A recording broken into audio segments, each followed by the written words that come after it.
মহান বিজয় দিবস উপলক্ষে বহরাতুল ইউনিয়নের উদ্যোগে আজকের এই সাংস্কৃতিক সন্ধ্যার সম্মানিত সভাপতি স্নেহের শাহাদত হোসেন উপস্থিত আছেন। সখীপুর উপজেলা ছাত্রদলের সংগ্রামী আহ্বায়ক, বারবার কারা নির্যাতনতা, রাজপথ লড়াকর সৈনিক এম একাব্বর হোসেন এখানে উপস্থিত আছেন।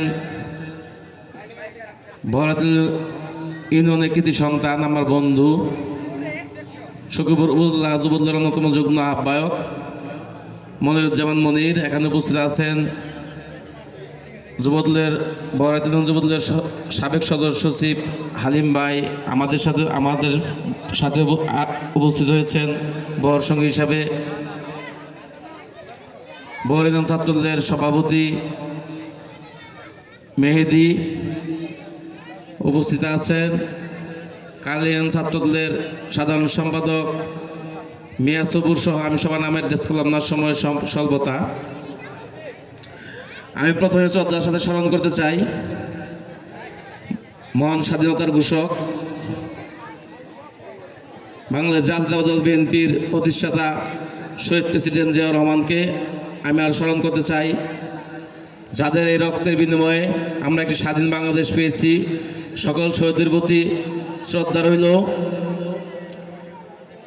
এই বহরাতুল হচ্ছে একটি ঐতিহ্যবাহী ইউনিয়ন। এই ইউনিয়নে মুক্তিযুদ্ধের অনেক অবদান রয়েছে।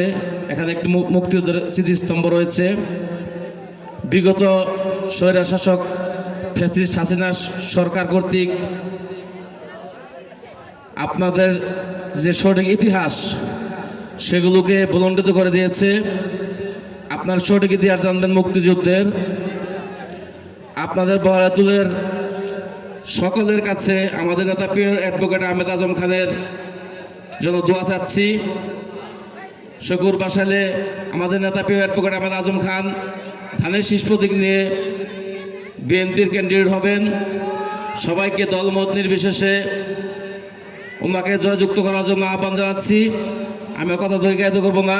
এত সুন্দর আয়োজন করার জন্য হালিম ভাই, শাহাদত যারা আয়োজন করেছে তাদেরকে ধন্যবাদ জানিয়ে আমার কথা শেষ করছি। বাংলাদেশ জিন্দাবাদ, বাংলাদেশ জাতীয়তাবাদী ছাত্রদল জিন্দাবাদ, শহীদ জিয়া হক খালেদা জিন্দাবাদ, দেশ নায়ক তারেক রহমান জিন্দাবাদ, শকুর বাসালের গণমানুষ নেতা অ্যাডভোকেট আহমেদ আজম খান জিন্দাবাদ, শকুর উপজেলা ছাত্রদল জিন্দাবাদ। আসসালামু আলাইকুম।